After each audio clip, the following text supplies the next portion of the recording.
ኣብ ኣሜሪካ ባይቶ ወከልቲ ህዝቢ ፔንሲልቬንያ ክልተ መጋቢት ዝኽሪ በዓል ዓወት ዓድዋ ክኸውን ዝቐረበ እማመ ብብዝሒ ድምፂ ጸዲቑ።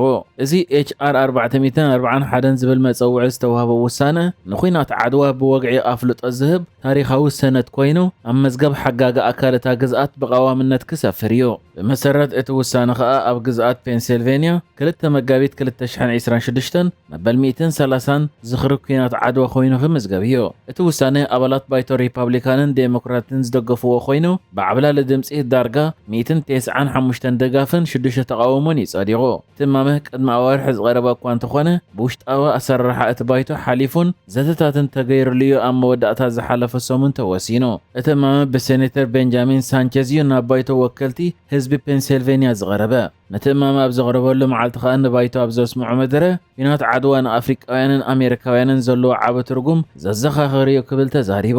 ሴኔተር ቤንጃሚን ሳንቼዝ ኣብ መኽፈቲ መደረኡ ዓድዋ ኣብ ዘመናዊ ታሪኽ ዓለም ልዑል ቦታ ከም ዘለዋ ብምጥቃስ መሪሕነት ንጉስ ነገስቲ ኢትዮጵያ ዳግማዊ ምኒልክን በዓልቲ ቤቱ ጣይቱ ሃገሮም ካብ መግዛእታዊ ወረርቲ ሓራ ኣውፂኦሞ የሚሉ።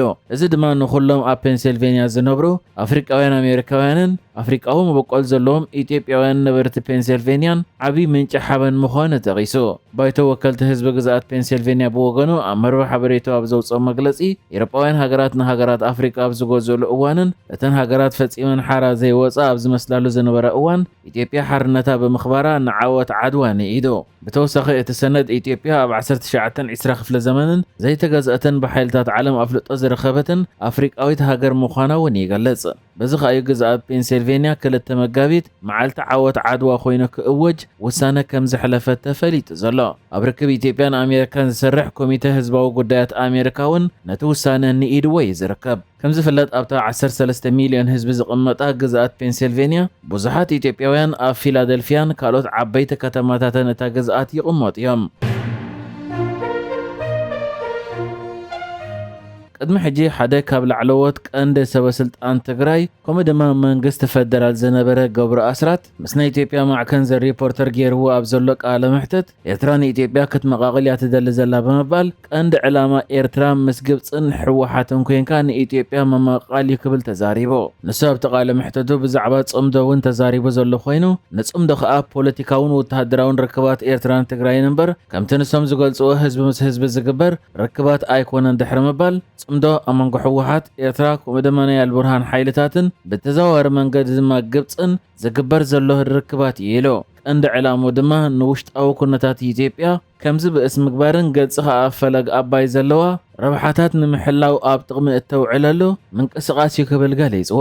ብዛዕባ እቲ ብ5 ሰነ ብመንግስቲ ፌደራል ኣብ ሸራሮ ዝተፈጸመ ናይ ድሮን መጥቃዕቲ ኣመልኪቱ ድማ ብዛዕባኡ ሓበሬታ ከም ዘለዎን ብርክት ዝበሉ ግዳያት ከም ዝነበሩን እቲ መጥቃዕቲ ኸኣ ንሓደ ኣርማ 13 ዝበሃል ኣሃዱ ዕላማ ዝገበረ ከም ዝነበረን እቲ ኣሃዱ ኸኣ ናብ ዶብ ሱዳን ንኽዋፈር ይንቀሳቐስ ዝነበረ ከም ዝኾነን ብምግላጽ ኣስታት 10 ወተሃደራውያን መካይኖ ከም ዝዓነዋ ይገሊጹ። ግዳያት ድማ ብዙሓት እዮም ክብል እንከሎ ብርክት ዝበሉ ግዳይ ናይቲ መጥቃዕቲ ዝኾነ ኸኣ ኣብዚ እዋን ኣብ ሆስፒታል ሸራሮን ሽረን ኣለዉ ክብል እውን ተዛሪቡ። ውግእ እንድሕር ተላዒሉ ኸኣ ብወገን ቆቦ ራያን ሰቆጣን ናብ ኣዲስ ኣበባ ዘምርሐ ግንባር ክህልዩ ብወገን ሽረን ሱዳን ሑመራን ድማ ካልእ ግንባር ክፍጠር እዩ ድሕሪ ምባል ግብፅን ሱዳንን ከዓ ብወገን ዞባ ሰሜናዊ ናይል ናይ ሱዳን ስትራቴጂካዊ ዝኾነ ዕላማ ክህልወን እዩ ብምባል ወገን ድሕር ተላዒሉ 3 ግንባራት ክኽፈት እዮም ክብል ተዛሪቡ።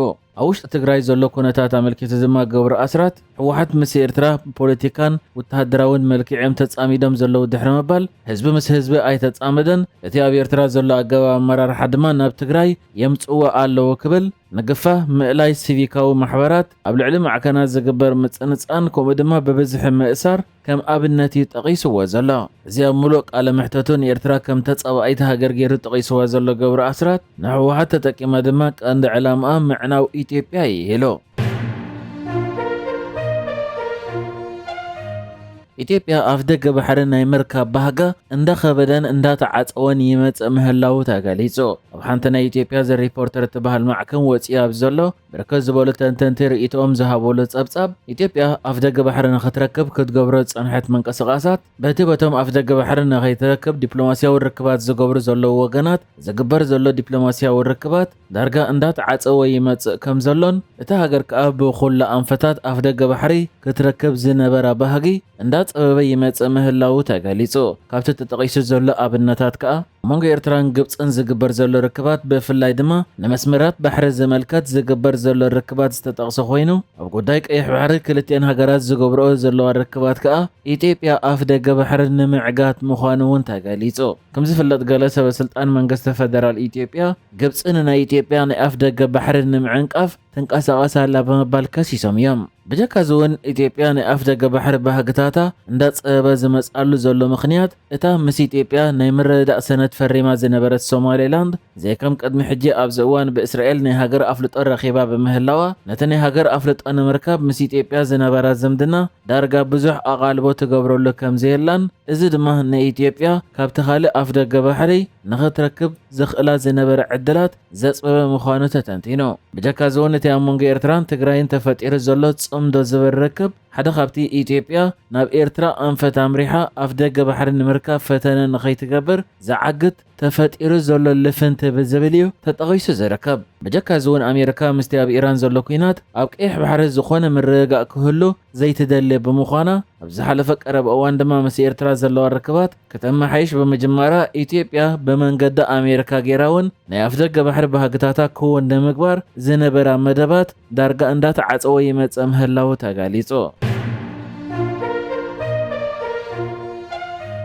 እዚ ከምዚ ኢሉ እንከሎ ድማ ቅድሚ ሕጂ ኣባል ላዕለዋይ መሪሕነት ሕወሓት ዝነበረን ምስ ምፍራስ ጌታቸው ረዳ ዝመርሖ ዝነበረ ግዝያዊ ምሕዳር ክልል ትግራይ ናብ ኣዲስ ኣበባ ድሕሪ ምምጽኡ ኣብዚ እዋን ኣብ መንግስቲ ፌደራል ላዕለዋይ ስልጣን ሒዙ ዘሎ ክንዳያ ገብሪ ህይወት ሕወሓት ንሰሜን ኢትዮጵያ ናብ ኩናት ንምእታዊዩ ፈተነ ዝገብር ዘሎ ብምባል ከሲሱ ንሱ ምስ መንግስታዊ ማዕከን ዜና ኢትዮጵያ ገይርዎ ኣብ ዘሎ ቃለ ምሕተት ንሕወሓት ኣብ ውሽጢ ምምቃል ከም ዘጋጠመ ክገልጽ እንከሎ ኣብዚ እዋን እዚ እቲ ዕልዋ ዝገበረ ኣኽራሪ ጉጅለ ስልጣን ሒዙ ዘሎ ብምባል ንሱ ድማ ንሰሜን ኢትዮጵያ ናብ ኩናት ንምምራሕዩ ፈተነ ዝገብር ዘሎ ኢሉ ማሕበረሰብ ዓለም ዘይመንግስታውያንን መንግስታውያንን ትካላት ከምኡ ድማ ኣብ ምዕባለ ዝተሓገዛ ትካላት ስጉምቲ ክወስዱ ጻውዒት ድሕሪ ምቕራብ መንግስቲ ፌደራል ብዝደግፍ መልክዕ ድማ ናይ ስምምዕ ፕሪቶርያ ዝፈጠረ ሰላም ንምዕቃብ ዘርእዮ ዘሎ ዓቕሊ ዝምጎስ ይክብል ንኢዱ ንሱ ስምምዕ ፕሪቶርያ ኣብ ግብሪ ከይውዕል ብወገን ትግራይ ምትዕንቃፍ ተፈጢሩ ክብል እንከሎ ልክዕ ከም ጌታቸው ረዳ ድማ ንዘሎ ምምሕዳር ክልል ትግራይ ብሓያል መልክዕ ክኸስስ እዩ ተሰሚዑ ዝርከብ። ንሕጂ ዝተዳለወ ዜናታት እዚ ነይሩ። ብካልእ ክሳብ ንራኸብ ሰላም ንዓኹም።